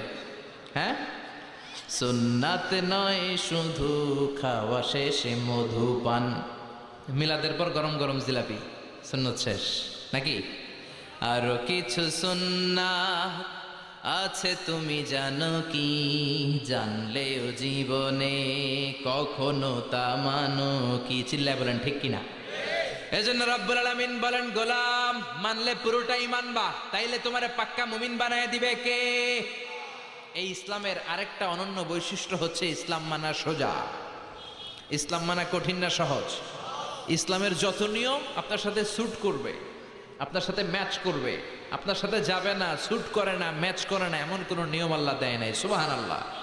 দাঁড়িয়ে নামাজ পড়া ফরজ, দাঁড়াতে পারেন না, বসে পড়েন, কবুল করে নিবে কে? ওযু করে নামাজ পড়া ফরজ, ঠান্ডা লাগছে তায়াম্মুম করেন, কবুল করে নিবে কে? দামি জিনিস দিয়ে মহারানা দেওয়া ফরজ, টাকা নাই কিন্তু কোরআনের কয়েকটা সূরা জানেন, আপনার স্ত্রী সূরা পারে না, আপনি আপনার স্ত্রীকে কোরআনের সূরা পড়ায় দেন, এইটাকেও মোহর হিসেবে কবুল করবে কে? বিশ্বনবী বললেন, ইয়াসিরু ওয়ালা তুআসিরু বাশিরু ওয়ালা তুনাফিরু, ইসলামকে সহজ করে সাবলীল করে মানুষের কাছে উপস্থাপন করো, ইসলামকে কঠিন করে দিও না। চিল্লায় পড়েন সুবহানাল্লাহ। এজন্য ইসলাম মানা সহজ, ইসলামের মধ্যে কোনো কাঠিন্যতা নাই। বিশ্বনবী বললেন, ইদা জাআল ইশা ওয়াল আশা ফাকদ্দিমুল আশা ক্বাবলাল ইশা, এশার আশা যদি একসাথে আসে, রাতের নামাজ মানে এশার নামাজকে আরবিতে বলে এশা, আরবিতে কি বলে? আর রাতের খাবারে বলে আশা। রাতের খাবারে কি বলে? বিশ্বনবী বললেন এশা আর আশা এই দুইটা যদি একসাথে আসে, ফাকদ্দিমুল আশা ক্বাবলাল ইশা, এশার নামাজের আগে আগে আশা খাইয়া নিও, মানে রাতের খাবার খাইয়া নিও। সুবহানাল্লাহ কইবেন না? এশার আজানও হচ্ছে, আবার বিরিয়ানির প্যাকেটও চলে আসছে, গরম গরম বিরিয়ানি, কি করবেন? আগে খাবেন, কারণ না খেয়ে নামাজে দাঁড়ালে বিরিয়ানির চিন্তা আছে না নাই? হ্যাঁ, আমার প্যাকেট নিয়ে কেউ চুরি করে নিয়ে যায়, না জানি আমার ভাগে ছোট প্যাকেট পরে, টেনশন আছে না নাই? কত সুন্দর ইসলাম! আপনার ডিমান্ডকে, আপনার জীবনের প্রয়োজনকে গুরুত্ব দিল কে? চিল্লায় বলেন কে? এগুলো দেখে লোকজন কালিমা পড়ে মুসলমান হয়ে যায়। এই ইসলামটা হচ্ছে নলেজ বেসড রিলিজিয়ন। এই ইসলামের মধ্যে কোনো গোজামিল নাই। আমি গোজামিল দিলে আমারও আপনারা ধরবেন, চিল্লা এখন ঠিক কিনা? কিন্তু বাইতুল মুকাররমের খতিব গোজামিল দিলে মনে হয় সমস্যা নাই নাকি? উনি গোজামিল দিলেও ধরবো। কাবার ইমাম শাইখ আব্দুর রহমান সুদাইস যদি গোজামিল দেয় 7 খুন মাফ। হ্যাঁ, ওনারও ধরবেন? এত সাহস? ওনাকেও ধরতে হবে। গোজামিল নাই, কারণ এই কোরআনের প্রথম কথা শুরু হয়েছে পড়ো, নলেজ গ্যাদার করো। কোরআনের প্রথম কথা কি? ইকরা বিসমি রাব্বিকাল্লাযী খালাক, খালাকাল ইনসানা মিন আলাক। আল কোরআনের প্রথম বাণী পড়ো, আল হাদিসে নবীর কথা পড়ো। আল কোরআনের প্রথম বাণী পড়ো, আল হাদিসে নবীর কথা পড়ো। পড়ে পড়ে শিখো, শিখে শিখে তুমি তোমার নিজের জীবন গড়ো। ঠিক কিনা? Knowledge based. আল্লাহ কোরআনের প্রথমেই বলে নাই নামাজ পড়, যাকাত দে, জিকির কর। কোরআনের প্রথমে কি বলেছে? কোরআনের প্রথম কথা হলো পড়ো, তাহলে পড়লেই জানতে পারবেন, পড়লেই বাঁচতে পারবেন। বাঁচতে হলে পড়তে হবে, বাঁচতে হলে কি করতে হবে? ইসলামের মধ্যে কোনো গোজামিল নাই। আবার ইসলাম হচ্ছে দ্বীনুস সালাম, শান্তির ধর্ম।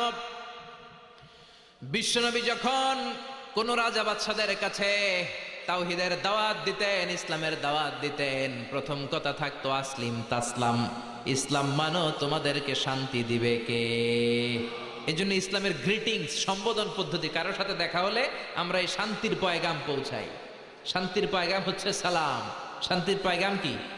এটা তো 21শে ফেব্রুয়ারি। যারা ভাষা শহীদ তাদের জন্য আমাদের সালাম আছে না নাই?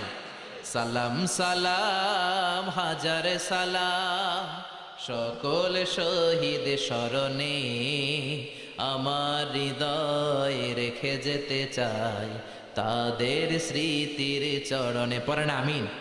আল্লাহ যার্রা পরিমাণ ইমান নিয়ে যে মুক্তিযোদ্ধা ভাইয়েরা, ভাষা শহীদরা কবরে চলে গেল, তাদের কবরটাকে তুমি জান্নাতের বাগান বানিয়ে দিও। আর জোরে পড়ে না আমিন? এজন্য আল্লাহ বললেন ওয়ারাআইতান নাসা ইয়াদখুলুনা ফি দীনিল্লাহি আফওয়াজা। ও নবী, আপনি দেখবেন দলে দলে লোকজন কালিমা পড়ে মুসলমান হয়ে যায়। কেউ ইসলামের এই অগ্রযাত্রাকে ঠেকা রাখতে পারবে নাকি বুশ পারবে? ডোনাল্ড ট্রাম্প, বারাক ওবামা, পৃথিবীর কোন মহাশক্তি কোরআনের আওয়াজকে, ইসলামের অগ্রযাত্রাকে থামায় দিতে পারবে? এজন্য রব্বুল আলামিন বললেন, নবী আপনি দেখবেন লোকজন কালিমা পড়ে মুসলমান হয়ে যায়, ইসলামের ছায়াতলে চলে আসছে, ইসলামের বিজয় নিশ্চিত হয়ে যাচ্ছে। বিজয় যখন চলে আসবে তখন কোন কর্মসূচি পালন করবেন সেই কথাও সূরা নাসরে আছে না নাই? বিজয় চলে আসছে, গোটা বিশ্বে কালিমার পতাকা পতপত করে উঠছে। বিজয়ের পরে কি করবেন আল্লাহ বলে দিলেন। পৃথিবীতে যত যুদ্ধের পরে বিজয় হয়েছে দেখবেন বিজিত এলাকার উপর নারকীয় তাণ্ডব আছে না নাই? এলাকাগুলোর ঘরবাড়ি ধ্বংস করে দেয়া হয়, নারীগুলোকে গণধর্ষণ করা হয়, লুটপাট করা হয়, পুরো দেশটাকে সরকার করে দেয়া হয়। আল্লাহ বললেন খবরদার, ইসলামের বিজয় যখন আসে কি করবা আগে থেকে আমি বলে দিচ্ছি। ফাসাব্বিহ বিহামদি রাব্বিকা ওয়াস্তাগফিরহু ইন্নাহু কানা তাওয়াবা। যখন বিজয় আসবে তখন প্রশংসা করবা কার? শুধু মুক্তিযোদ্ধাদের গুণগান গাবা না, মুক্তিযোদ্ধাদের গুণগানের সাথে সাথে পাশাপাশি আল্লাহর শুকরিয়া করার দরকার আছে না নাই? ফাসাব্বিহ বিহামদি রাব্বিকা ওয়াস্তাগফিরহু ইন্নাহু কানা তাওয়াবা। বিজয় আসলে মাথাটা নত করে শুকরিয়া করবা কার? বিজয় অর্জনের পরে হত্যাযজ্ঞ চালাবা না, ম্যাসাকার করবা না, জেনোসাইড করবা না। বিজয় যেহেতু আল্লাহ দিয়েছে এজন্য শুকরিয়া হবে কার? চিল্লায় বলেন। প্রথম কর্মসূচি ফাসাব্বিহ, আল্লাহর তাসবিহ পড়ো। 2 নাম্বার, বিজয়ের এই পথটা মসৃণ নয়, বিজয়ের পথটা অনেক কষ্টের। এই সংগ্রাম করতে যে, এই জিহাদে অংশগ্রহণ করতে যে, এই কাজ আঞ্জাম করতে যে যদি কোনো ভুল হয় ক্ষমার দরজা খোলা আছে না নাই? ফাসাব্বিহ বিহামদি রাব্বিকা ওয়াস্তাগফিরহু, তাসবিহ পড়ো আল্লাহর, আর ক্ষমা চাইবা কার কাছে? আর জোরে বলেন ইন্নাহু কানা তাওয়াবা। ভুল ত্রুটি হয়ে থাকলে তোমার গুনাহ ক্ষমা করে দিবে কে? এজন্য বিজয় আমরা আনতে পারি না, বিজয় দেওয়ার মালিক কে? চিল্লায় বলেন কে? ইসলামের বিজয় একদিন আসবে, ওই বিশ্বাস আছে না নাই? কালেমার পতাকা বাংলার জমিনে পতপত করে উড়বে, সেই বিশ্বাস আছে না নাই? ওয়ালা তাহিনু ওয়ালা তাহজানু ওয়া আনতুমুল আ'লাউনা ইন কুনতুম মুমিনিন। আল্লাহ বলছেন ওয়ালা তাহিনু, চিন্তা করো না, ওয়ালা তাহজানু, বিচলিত হয়ে না, বিজয় তোমাদের আসবে যদি পাক্কা মুমিন হও। চিল্লায় বলেন ঠিক কি না? ইসলামের অগ্রযাত্রাকে, এই বিজয়কে কেউ ঠেকায় রাখতে পারবে না। ঘোষণা কার? চিল্লায় বলেন কার? এজন্য বিজয় যখন আসে আমরা প্রশংসা করব কার? আর ক্ষমা চাইব কার কাছে? এটাই সূরা আন-নাসরের শিক্ষা এবং তাৎপর্য। আল্লাহ তাআলা আমাদের সবাইকে এই বিজয়ে অংশগ্রহণ করার তৌফিক দান করুক, পড়ি আমিন। তোমারি জন্য মন কাঁদে, আখি কাঁদে, ভুবন কাঁদে, শুধু বেদনায় হৃদয়ে সে বাসা বাঁধে। তোমারি জন্য মন কাঁদে, আখি কাঁদে, ভুবন কাঁদে, শুধু বেদনায় হৃদয়ে সে বাসা বাঁধে। কত ব্যথা কত জ্বালা সয়েছ যে তুমি, তোমারি খুনে লাল তায়েফের ভূমি ফেরেশতা এসে যায় শাস্তির হুকুম লোহ মাখা মোহাম্মদ প্রাণেতে হাসেরা হে আল্লাহ দয়া করো এ তায়েফবাসী ওরা চিনেনি তো আমি যে মোহাম্মদ হৃদয়ে মোহাম্মদ আল্লাহ নামের জিকির করবে যারা আল্লাহর কাছে প্রিয় তারা আল্লাহর কাছে প্রিয় যারা জান্নাতে প্রবেশ করবে তারা